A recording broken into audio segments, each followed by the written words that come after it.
थोड़ा ध्यान दीजिए कि हमारे भैया लोग कुछ कहते हैं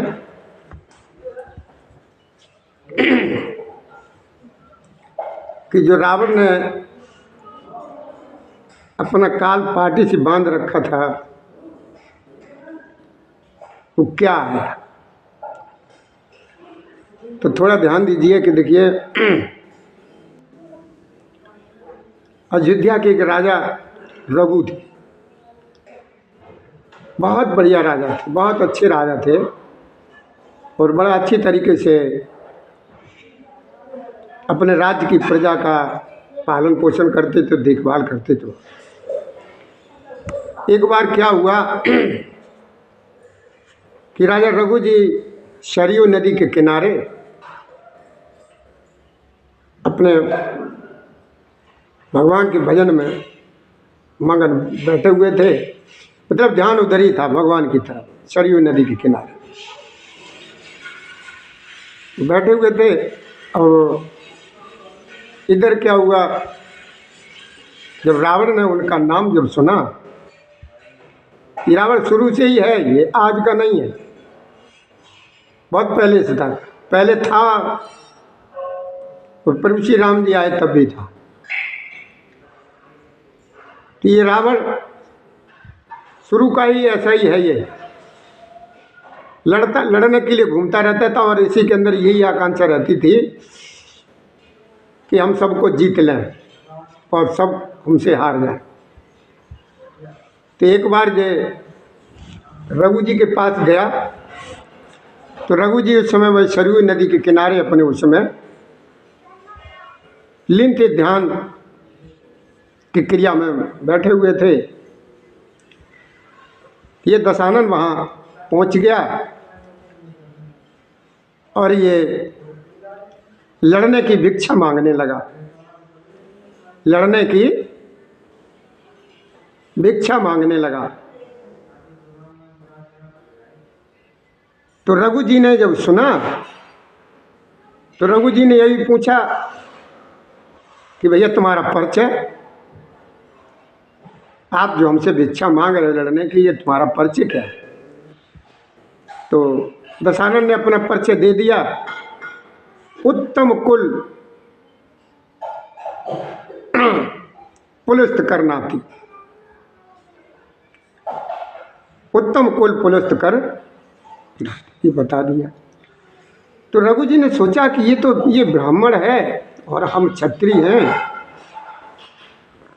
तो रघु जी ने उससे मना किया कि देखो तुम ब्राह्मण हम क्षत्रिय हैं, हमें तुमसे लड़ने में कोई शोभा नहीं आती है।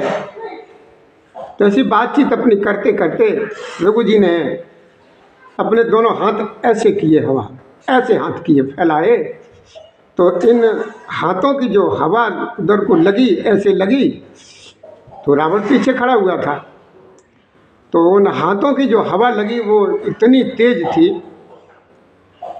कि उस हवा के जोर से रावण वहाँ से उड़ करके वो अपनी लंका में गिरा जा करके,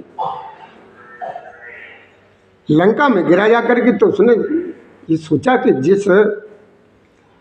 इसके हाथ की झरोकों की ये तेज है ना, उसका तेज इतना बलवान है, तो वो कैसा हुआ कि इनके साथ किसी भी प्रकार से कोई छल कपट छल किया जाए तो ऐसे जीता जा सकता है। तो उसने उपाय ये सोचा उस दशानन ने कि इनकी पत्नी का जो है ना, अच्छा इनकी राजा रघु की पत्नी जो थी धर्म पत्नी थी, बहुत धर्म पत्नी थी, बहुत होशियार, बहुत काबिल, बहुत अच्छी आदत की ये धर्म पत्नी थी। तो ये दशानन रावण जो है ना, उन रघु जी का ही भेष बना करके आया। जैसे ही वो पत्नी के उनके सामने जब आया तो उन्होंने पहचान लिया। जब पहचान लिया तो उन्होंने ललकारा कि दोस्त यहाँ से चला जा।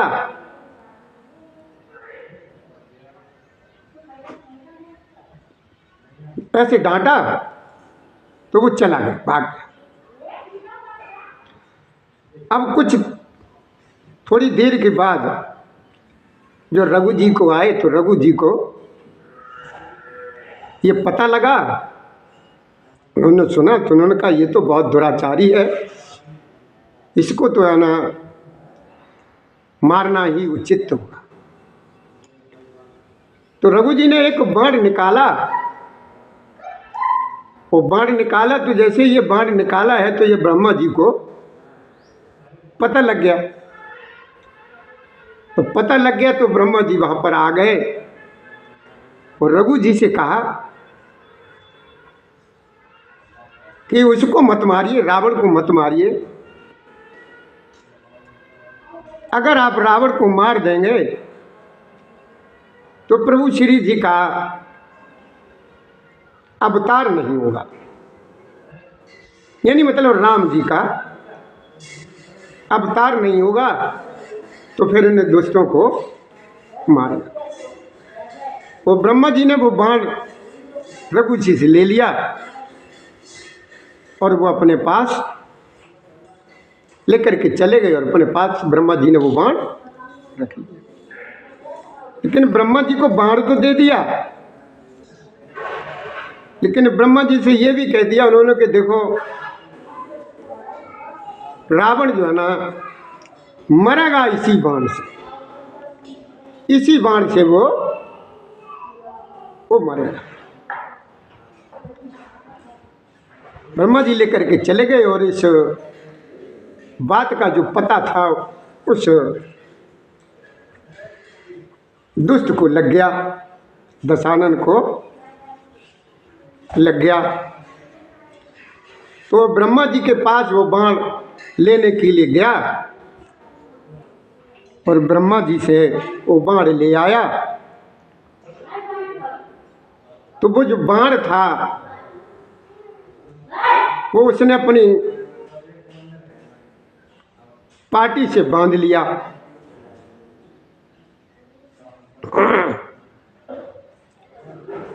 वो बाण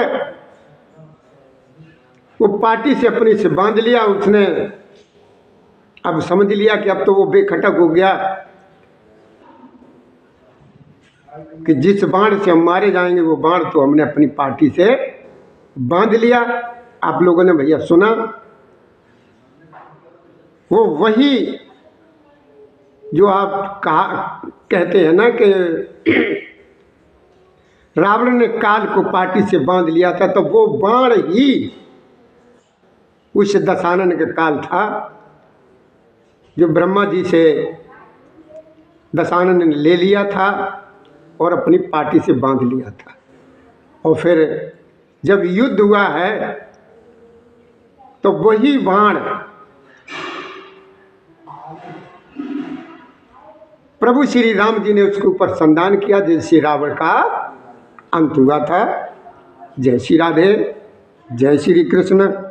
आप अपने सवाल का जवाब सुना। जय श्री राधे, जय श्री राधे, जय श्री राधे।